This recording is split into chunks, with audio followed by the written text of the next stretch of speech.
Running a business comes with a lot of what ifs, but luckily there's a simple answer to them. Shopify. It's the commerce platform behind millions of businesses, including Thrive Cosmetics and Momofuku, and it'll help you with everything you need.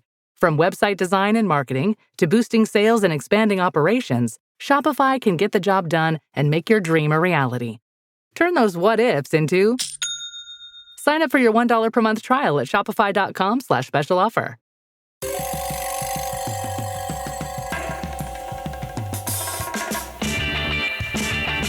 This is Cop Talk, talking crime, cases, and backing the blue. Now, here are your hosts, Captain Ed Mehmet and Detective Kevin Schroeder. This is Joe Diamond, producer of Cop Talk. Ed and Kevin are out on assignment today, but they'll be back next week. As American citizens, we ask young men and women to put on a uniform, pick up a badge and gun, and guard that thin blue line between civilization and chaos. We ask them every day to risk their lives so that America can go forward. They have our back. But what happens when the community no longer has their back? What happens when radical cop-hating groups like BLM and Antifa turn American cities against the police? Well, we know what happens. We just need to look at places like San Francisco, Seattle, Los Angeles, even my beloved hometown, New York. My guest today is helping to turn the tide back in society's favor. Malcolm Chakri leads Back the Blue, one of the nation's largest grassroots law enforcement support groups. Back the Blue has over 200,000 members. I encourage all our listeners to find Back the Blue on Facebook and add yourself to its growing ranks. Malcolm, welcome to Cop Talk. Let's start out by talking a little bit about your background. So I come from a marketing background and, business owner, develop websites, help people show up in Google and social media, things of that nature. So digital marketing. And, that's what I've been doing for the last 20 years. So clearly all this stuff has been helpful. Yeah, I would say, I was not, so I was, I understand the space, I guess. Some people don't have that, don't have that experience in starting up a group, so I've done other groups as well. So kind of had a hand in, help in starting that. So. Is this one of the bigger groups that you've been involved with? It is. It is by far the largest group out of the groups that I run and manage. I have a local group for my community here in Grand Prairie and called Grand Prairie Texas Talk.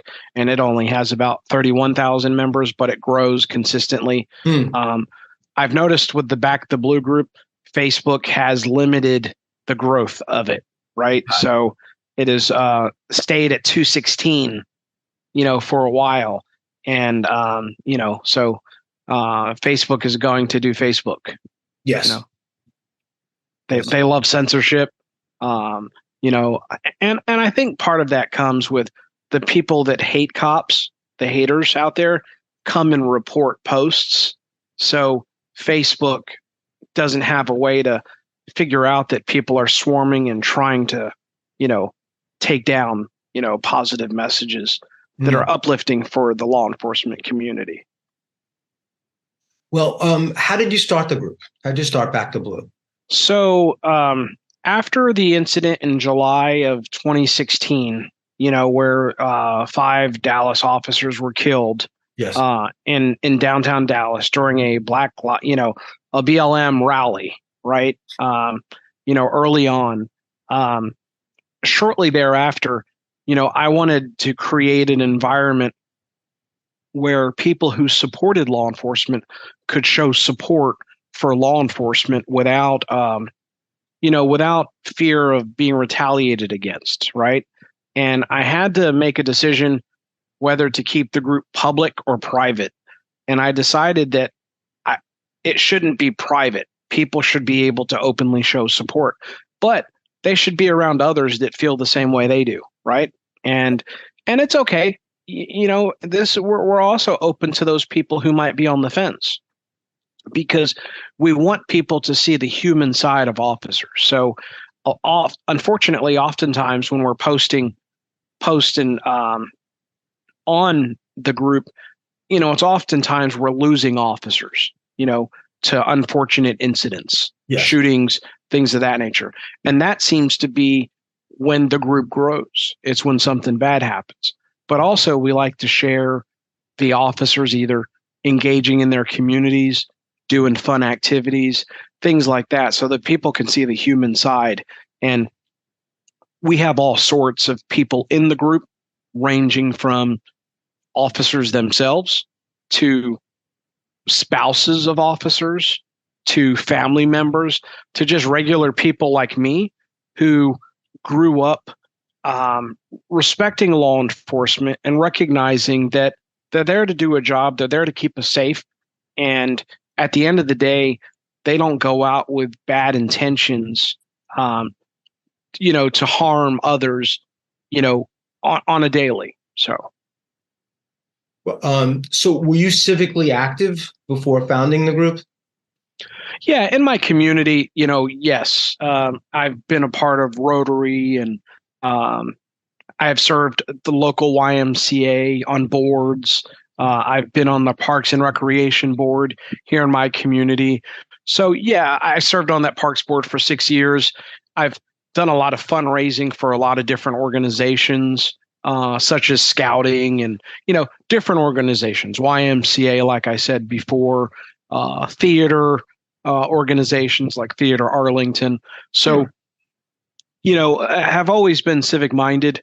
In fact, after college, I took off 2 years to be part of something called AmeriCorps, which they had a city year program, and we volunteered. Oh, by the way, hang on 1 second. I don't know if you can hear that, but that's genuine NYPD sirens in the background of my apartment. Were you able to hear that? Yeah, I can definitely hear it. Yeah. Yeah. Very fitting. Yeah, exactly. And I think that, anytime an officer, gets a call, and I've heard these stories, right? They get a call, they're going to the call, and they might see something very horrific on that call. And then they're supposed to compose themselves and go on to the next call, right? They've seen some of the worst things that could possibly happen. And then they're supposed to just, at the blink of an eye, go on to that next call, right? And I think that we don't know what they just saw or seen or witnessed, right? So we have to, treat people, with kindness, regardless of, you don't paint the picture of one person based on the actions of another person, right? So you wouldn't go to one restaurant and you got bad service from and blame every other single restaurant that's just like them because you got bad service at one. So I think that we have to be mindful of that. Yeah, and I think with police, it gets it's even more true because there are thousands upon thousands of jurisdictions in this country. There's no one police force. There's towns and cities and counties and state police forces, and you have federal. Obviously there are bad cops. There are some bad cops. I mean, I've never seen evidence that it's anything beyond an incredibly small fraction. But okay, so let's say you have a bad cop in somewhere in Missouri, just as an example. How can you hold that against the NYPD or the LAPD or the Texas Rangers or the Dallas PD? There's something very illogical about making that conclusion. And I've heard, you're right, Joe. I've heard officers say, no one likes a bad cop more than a good cop, right? Like, there's no such thing as, a perfect human being, right? So we're all humans. We're going to make mistakes. And just because I have a group called Back the Blue, I don't relinquish my rights to call out a situation that might be wrong or not look right. And what I have learned is not to judge an officer based off a 16-second clip, because I've learned that, there are things that could have led up to that, right? And, what we oftentimes see is what they want us to see, to see one side of a story. So Yes, I like to hold judgment until I see the full picture.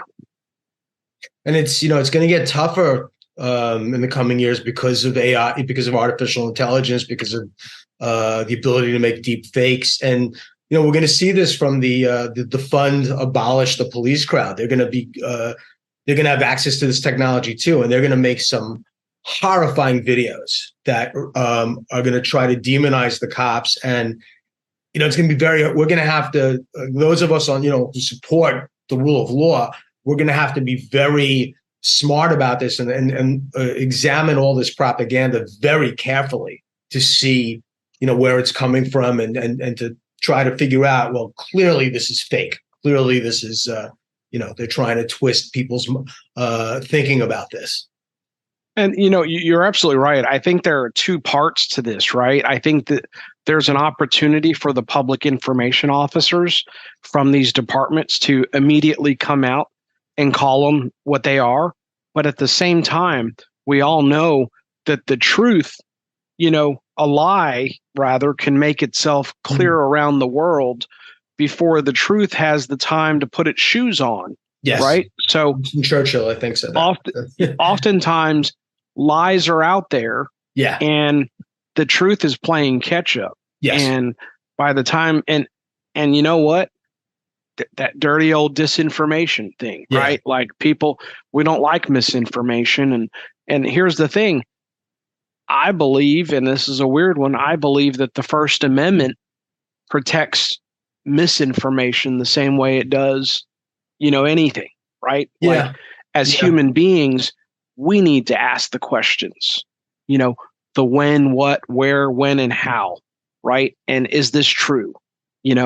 And we need to be able to verify that. And I try to teach my kids that don't just trust anything you see. Try to verify it through several other sources before you make a decision on what your position is going to be on what it is that's happening.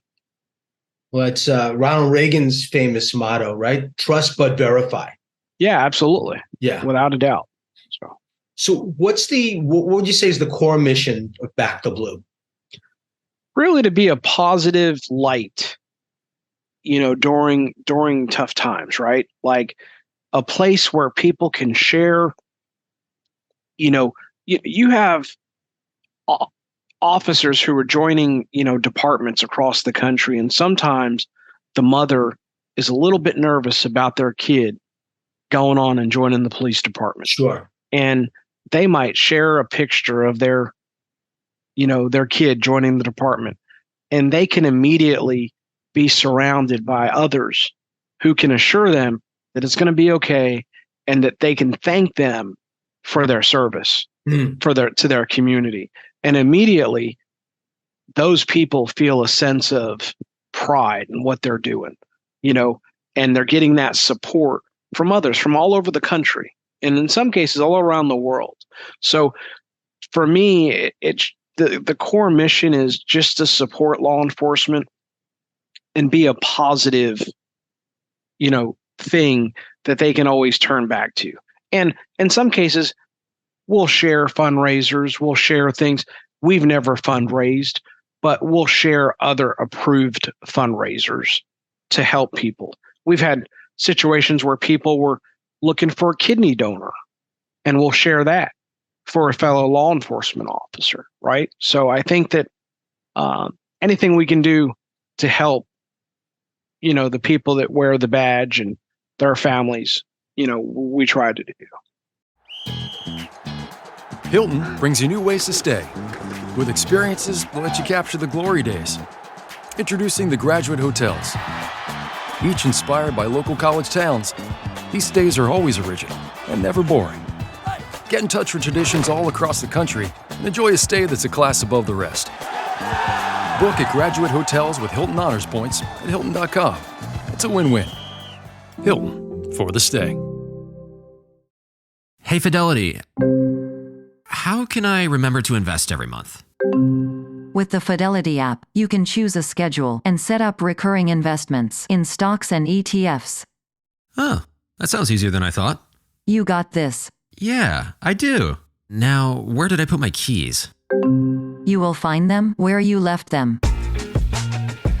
Investing involves risk, including risk of loss. Fidelity Brokerage Services, LLC, member NYSE, SIPC. This message is brought to you by Abercrombie Kids, where the activewear is made for every summer activity, so your mini-me can bring their personal best. Summer days are always an adventure, from day camp to rec leagues and pool days. Abercrombie Kids has the shorts, tees, and swim to keep them comfy and keep up with them. Get everything for the entire summer at Abercrombie Kids. Shop in-store, online, or in the app. My cat Freddie loves to be brushed and cuddled. But stirring up his cat allergens meant sneezing and itchy eyes. Then I found Purina One Live Clear. It's cat food that reduced the major allergen and my suffering in as little as 21 days. Now, we feel closer than ever. If you have issues with cat allergens, you really need to try Purina One Live Clear. Try new Purina One Live Clear today. Purina One, a difference from day one. Let me ask something, because I know you put this on Twitter, so I think it's okay for me to mention this. I know that you're in line for a kidney transplant. Is that correct? That is correct. Yes, sir. How is that go? Is it okay that I'm talking about this? Absolutely. Yeah, absolutely. So, I had a foot surgery, and the foot surgery went well, but a secondary infection popped up. Eesh. And it called them using the antibiotics that were so strong that it caused the kidneys to shut down. Right. And so, I'm now on the kidney transplant list, waiting for a donor, and I'm doing well though. Like it's not interfering with my day-to-day activities. I get to do dialysis from home, and I consider myself to be very blessed. No blood involved. It's peritoneal dialysis. And, I feel that I'm still way more fortunate than many others that are in, tougher situations, loss of limbs, can't walk, things of that nature. So, Malcolm, if anybody wants to reach out, or is there a website they can go to if Cop Talk listeners want, think they can be of help, or Yeah, I'm trying to think. So, goodness gracious, like I don't have a website for myself, right? But I would encourage folks. I don't know if we can put contact info or anything like that, but my email address is just my first name at my last name.com. Okay. Malcolm, MALCOM at CHAKERY.com. And they can email me. But I want to pull up. There is a donus awareness program called the David Nicholas Organ Donor Awareness Foundation. And that website is Nicholas Foundation, NICKLAS Foundation, FOUNDATION.org. Okay. And I'm bringing that up because it's good to know about organ donor awareness, because there are people that might not know that as a living donor, you can save lives today, right? Like you can donate an organ and save lives today. You don't have to die to share your organs. So quick little story.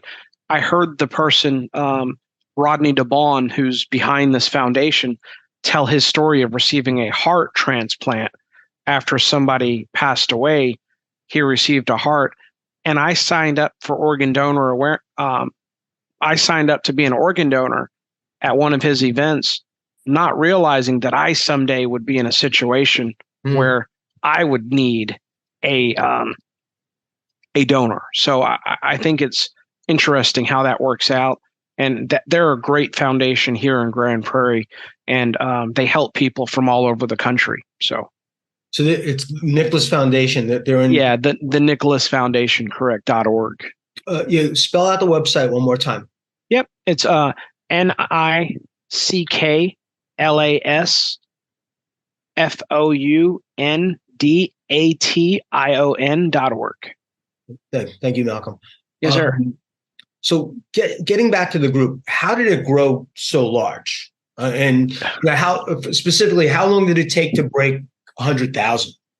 Yeah, it started slow, right? Let me say this. I would say that in the very beginning, it started pretty strong to get to 10, 15, 20. And unfortunately, the only time it grows is when there's a tragic incident. And that's super unfortunate. Yeah. Right? Because then people start like somebody, and I'm not the only one that posts in the group. In fact, I rarely post in the group. It's mainly others from around the country posting in the group. And I do believe that is why the group does so well, is because it's driven by the people, right? It's not by me. And that's kind of a secret sauce, if you will, to why many of my groups do so well. It's not just me posting stuff that I want to post. It's a large portion of the public posting what they want to post and me simply approving. Right. So this is clearly a very active membership. I mean, that's yes, sir. That's the secret sauce. That it's very, very active. Tons of posts. I would say hundreds of posts every single day that are pending approval. And when did you hit the 200,000 milestone? Do you remember?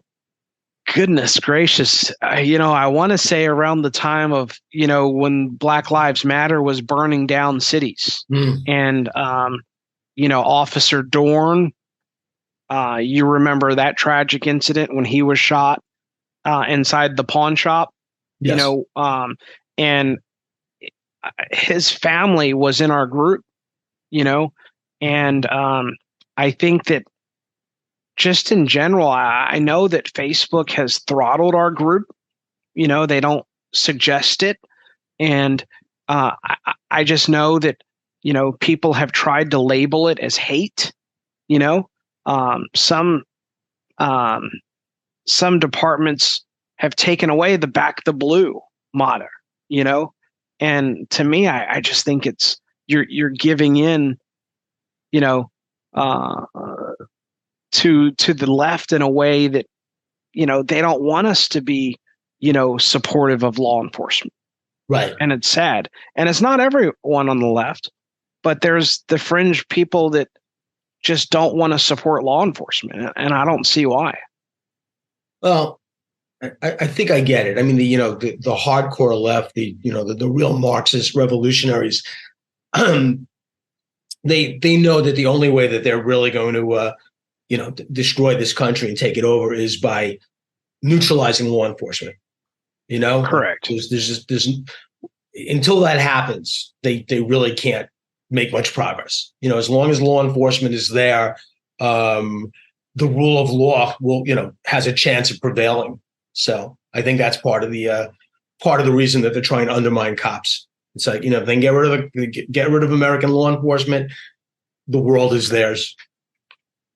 Right, exactly. And it's like, hey, if we can pick apart music, if we can pick apart, butter, right? If we can get rid of the crazy syrup, the Aunt Jemima, right? Like, let's just take everything and tear it down and rebuild it, right? Yeah. So it's very unfortunate. But that's why I'm glad there's groups like yours that are holding the line, and that are back, literally backing the blue, supporting the thin blue line. What are the most popular posts in the group? Do they tend to be memorial type posts for cops that have memorial type posts, types of posts that officers that are new to the department, or an officer that's in their squad car and they just take a picture of themselves in that moment, right? And people just want to support those people, right? The type of post where you see officers sitting at a table inside of a restaurant and the post says, would you buy these officers lunch? You know, and videos where, you know, cops pull over to play basketball with kids. You know what I mean? Like, just showing that, you know, these are the things that the news media is not going to share. They're not going to share those stories. Right. You know, and it's up to us to do it. I quite frankly don't care if the news shares it. You know, I think it's our responsibility. It's the parents' responsibility. If there's an interaction happening between a cop and their kids, that's on the parents to share and us to magnify that, to show them that when you do so, you know, when you capture a moment like this, that these are the types of things that we want to see. And these officers deserve to be recognized. You know, that kid with the lemonade stand that, you know, that the officer shows up to and buys lemonade from and interacts with that kid, right? And those kids are going to remember that for the rest of their life. You know, they might forget that they sold, you know, how much they sold, you know, but they're going to remember that cop took the time to come see them and buy lemonade from them and talk with them. So it's important. It's funny. Like my uncle, he was an auxiliary police officer for the NYPD. And one of my earliest memories of him, and I think of cops in general, it's like one day he was getting ready for patrol, and I must have been like maybe 3 or 4 at the time. And it's the first time I'd ever seen him in full uniform. And I was, you know, I had no idea, you know, that he was involved with policing. I was like, oh, is this G.I. Joe? Like who's this guy in uniform before me? My uncle, is he some kind of superhero? And you know, he explained to me what he was doing, and I was like, wow. Yeah, absolutely. You know, I'll never forget that first sight of him in full uniform. It was right, exactly. You know, and I had a story like where, you know, as a kid, we had like a volunteer fire hall, and they would do a fundraiser, a barbecue. Be a pretty big barbecue, and they'd have a truckload of corn, and it needed to be husked. You know, it needed to be taken apart, right, so that it could be cooked. And huge truck load, and if you volunteered, you got free barbecue. You got several free barbecue tickets and drinks for you and your family, right? Yeah. So me being poor, I'd show up. One of the people that was overseeing that operation was a state trooper. His name was Andy Pizzo in New Jersey. And he sat down while I'm working. He goes, Malcolm, you seem to be a good kid, but I noticed you're hanging around with this kid, TJ. I was like, he's going to get you in trouble, you know? And if you hang out with him, he's going to get you in trouble. So I knew how to hang around with my friend TJ enough to stay out of trouble. So when he did something stupid, I'd remember Trooper Pizzo saying, stay away from him or you're going to get in trouble. My friend spent most of his adult life in prison and his youth life in prison. Wow. I did not, right? So I never got in trouble. So these officers, sometimes that conversation, I'm from the old school. I'm not, you know, I'm not in my, I'm only 44, but I'm still old school enough to say, hey, we respected the words from those in a position of authority enough to take what they said, you know, and trust it. Yeah. And he was right. Yeah. Right. His gut was right. You know what I mean? And he's retired now. But, you know, I tell the story because, you know, I had stories like that in my life that kind of shaped and molded me as an individual. Sure. So. Yeah. You know, going back to my uncle, like he was an auxiliary cop, but he was also friendly with, you know, a lot of local firefighters. And as a kid, he used to take me to the firehouse. And so, I mean, I was kind of getting like these, I don't remember exactly the advice I was getting from these authority figures, but I think it was something similar. Like they were, you know, telling me, hey, you know, make sure you're a good kid, make sure you know. You know. And that was like, it was built into them. And I think that they knew what they were talking about. You know what I mean? They've been around the block. They did it. They seen it, right? So they know. And, you know, I don't think you'll see too many cops, police officers who would say they were perfect, right? Like there's plenty of people that, they got in trouble too as kids sometimes, you know what I mean? Yeah. And I think the worst thing I ever did was like vandalism, right? Like, messing around egging houses or, toilet paper and trees and stuff like that, but if you didn't do that, you weren't living life. Right. But, but you didn't know any better. You were just like, we're out having a good time. So youthful shenanigans. Yes. Yeah, exactly. So, but when my friend wanted to steal cars, I was like, I'm not going with you. You're on your own on that one, buddy. So, man, yeah. So I think of the life experiences that you learn along the way are valuable. So do you have any future plans for the group? I mean, I know that you're starting to get some resistance from Facebook. So yeah, I would like to continue to grow it. I've tried to keep it apolitical to some degree. There's some times when I'm just like, I'm sharing this into it, and, the people on the left can get upset, what have you. But there's some things that are just ridiculous. I think that, I wish there was a way to use it for more good to affect policy. We've tried that in some cases when there's candidates running so that we can support those good candidates that, support and back law enforcement. Right. Because that's important to me. The fundraisers, being able to use organizations like Fund the First that support, giving money to law enforcement.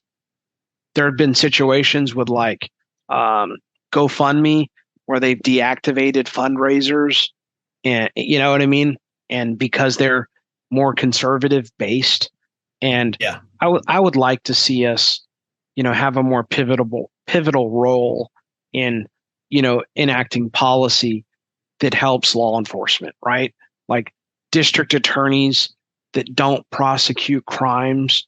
I'd like to see, our group have some impact there, putting pressure on these prosecutors to do their jobs, to not take money from, outside organizations to be influenced in prosecuting crime. Their jobs to prosecute crime and criminals, right? Or people that are indicted. So police officers are having to, make arrests. They need to know that their arrests are going to be backed when they make them, So I would like to see more action in that regard. Do you have a good sense of the geographic breakdown of your members? Yeah, absolutely. They're spread out all across the country, but a large portion in Texas. And of course, there's a large portion in New York. I could, while we're here, I'll see if I can pull up kind of a, let me see something here. Does Facebook make that information easily available to group leaders? The group. They do. They get to show how many people posted, who the top contributors are. So for example, the top posts, and. But do they give you like a geographic breakdown at all, like a demographic breakdown in that sense? Because that's very helpful for the type of political advocacy that you're talking about, right? Like if you're, yeah, they do. I'm just trying to find it because Facebook changes some of the stuff that they do, and they don't always make it easy. So so the top cities as of right now, it's showing New York. But the numbers are really weird. I mean, because it shows New York is the top city, then Chicago, then San Antonio, then Fort Worth, then Arlington, and then Grand Prairie, then Philadelphia, then Jacksonville, Phoenix, and Houston. And those are the top. So New York, Chicago, San Antonio, Fort Worth, Arlington, Grand Prairie. So I'd say that's a pretty, Chicago, New York. Now, what would you assume would be some of those top drivers for Chicago and New York to be the top two? Well, okay, so you obviously have terrible crime problems in both those cities. You have very large police forces who are overwhelmed. In New York, you've got Alvin Bragg, who was one of these prosecutors who doesn't believe in prosecuting criminals, so that could be driving it. You're spot on. Yeah. You see what I mean? Yeah. And it's only showing me, the top 10 or so. So, but Fort Worth, Arlington, and Grand Prairie, that's like, it's funny how it's not listing Dallas, right? Because I know there's a lot in Dallas. So I wonder what some of these, look like, what these algorithms are doing, because it's showing there's only 1,600 from New York. We know that's not the case, right? These numbers are not adding up. So I do believe the relevancy of New York and Chicago being in the top two, but I know that Dallas has to be up there because Houston is up there, in the top 10. See? Right. So anyway, and Philadelphia is in a similar situation, right? Oh, absolutely. Yeah. But Austin is not in it. And why isn't Austin there, right? Austin's not there because Greg Abbott put DPS, state troopers, to work the crime in Austin. He assigned Department of Public Safety to Austin to help with the crime problem in Austin. So how many DPS agents versus local police? That I'm not sure of the number on, but DPS is definitely involved, in Austin. Hey, it's Bill Simmons from the Bill Simmons Podcast. The NBA playoffs are here, and Michelob Ultra is getting you closer to the game than ever with courtside seats and more. Enter now at MichelobUltra.com/courtside. Michelob Ultra Superior Access Courtside 2024 to 2025 sweepstakes. No purchase necessary. Open to U.S. residents 21 or older. Ends on July 1st, 2025. Multiple entry periods. Visit MichelobUltra.com/superior access/courtside for free entry deadlines and official rules. Message and data rates may apply. Void where prohibited. Subtle results, still you, but with fewer lines. Botox Cosmetic, out of botulinum toxin A, is a prescription medicine used to temporarily make moderate to severe frown lines, crow's feet, and forehead lines look better in adults. Effects of Botox Cosmetic may spread hours to weeks after injection, causing serious symptoms. Alert your doctor right away as difficulty swallowing, speaking, breathing, eye problems, or muscle weakness may be a sign of a life-threatening condition. Patients with these conditions before injection are at highest risk. Don't receive Botox Cosmetic if you have a skin infection. Side effects may include allergic reactions, injection site pain, headache, eyebrow and eyelid drooping, and eyelid swelling. Allergic reactions can include rash, welts, asthma symptoms, and dizziness. Tell your doctor about medical history, muscle or nerve conditions including ALS or Lou Gehrig's disease, myasthenia gravis, or Lambert-Eaton syndrome, and medications, including botulinum toxins, as these may increase the risk of serious side effects. For full safety information, visit BotoxCosmetic.com or call 877-351-0300. See for yourself at BotoxCosmetic.com. This episode is brought to you by Buick. When you have 4 new tires, every drive feels fresh. Right now, buy 3 select tires and get 1 for just $1 during the Buick Certified Service Fresh Start Tire Event. Visit Buick.com/service offers or see dealer for full details. At participating U.S. GM dealers only, highest or equal value tire will be $1. Offer ends 5/31/2025. Not available with other offers. Anyone can follow. It takes something special to be an original. Which is why the 2025 Lincoln Navigator SUV arrives with new ways of surrounding you in luxury, including the ultra-wide 48-inch panoramic display and the multi-sensory Lincoln Rejuvenate experience. A true original never stops evolving. So meet the 2025 Navigator, the original that's all new and better than ever. Learn more at Lincoln.com. Lincoln and Navigator are trademarks of Ford or its affiliates. So this actually leads me to I think a question that we can wrap up on. I know you're not within the group, but I know personally you're very, very patriotic and you're very strong supporter of President Trump. if he gets back into office, what would you like to see him do to make law enforcement great again and to make law enforcement effective again? That's a tough question for me because I'm not in law enforcement, right? I know that Trump supports law enforcement, right? And I know that there's a sense of pride in knowing that you're supported by all of your leaders, right? You do not want the target on your back. So I would like to see stricter laws enacted in these cities. I would like to see funds poured into these cities where they're hot spots and get those cleaned up, right? Like give the officers the support they need in order to clean up the cities that, are being run into the mud, and somehow figure out a way to make these district attorneys prosecute crime, which is darn near impossible. Yeah. Right.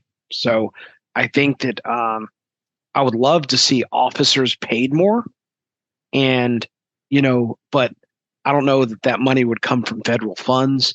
I'm big on seeing cities and states have full control over, their budgets and their law enforcement. Less government is best, but I think that making law enforcement a priority of officers knowing that he has their back, where they don't have to be fearful of, criminal charges from federal government, while he's in office, because that's happening where, everything gets looked at as a hate crime when, you have less than a second to respond in some cases. And these officers are having to fear they're either going to lose their life and go to jail, or they're going to lose their life and not get home to their families. Yeah. So either way, they're screwed. So we need to protect them. If you kill an officer, you get the death penalty. Make it plain and simple. Yeah. You know what I mean? That would be nice. Let it be known. I mean, a speedy trial. You know what I mean? Really speedy trial. And, let it be known that if you do that, you're gone. That's it. Even that phrase, let it be known, it carries almost a biblical weight to it, Yeah. That'll help to reinforce the serious intent of whatever the law is. Let it be known that if you take a cop's life, or if your life is forfeited. Right, absolutely. And I think that at the end of the day, these officers, they're not going out with the intent to do harm. They're not. They're trying to make it through their day. Yeah. They're trying to do their job. They're trying to keep people safe. And if you decide that, you're nervous, okay, great. I understand you're nervous, but just respect, the situation. Make it home, right? Because if you decide to run or pull something on an officer, it's not going to end well, right? I've never seen it end well when you try to pull a weapon on an officer or run and reach for something while running. I've never seen that work out well. You know what I mean? So stay calm as you can. And if the officer has done you wrong, then you get to live and go tell your side of the story to internal affairs or to an attorney or to a judge. You know what I mean? So that's all I'm saying is just stay calm. And there would be no reason for the officer to escalate. Now, if the officer is somehow overly escalating the situation, then that should be documented and brought up at a later time. You know what I mean? But at the end of the day, just live, get through it, and then tell your story once you've made it to the other side. You know what I mean? Out of that circumstance. So. Well, Malcolm, thank you for what you're doing. Thank you for backing the blue as impressively as you're doing, through social media and through your other efforts. I'd like to have you on again. We'll continue this conversation and some point we'll have you come on with our regular hosts who are 2 law enforcement veterans. And, I'm proud to say that I'm a member of your group too. So, I look forward to working with you more in the future. And well, I appreciate it, Joe. We'll speak very soon. Sounds good, my friend. Thank you, Malcolm. Take care. Thank you, everyone. If you like what you hear, please subscribe to Cop Talk. And you can also follow us on Twitter at Cop Talk WABC. That's at Cop Talk WABC. Until next time, stay safe out there. Thank you.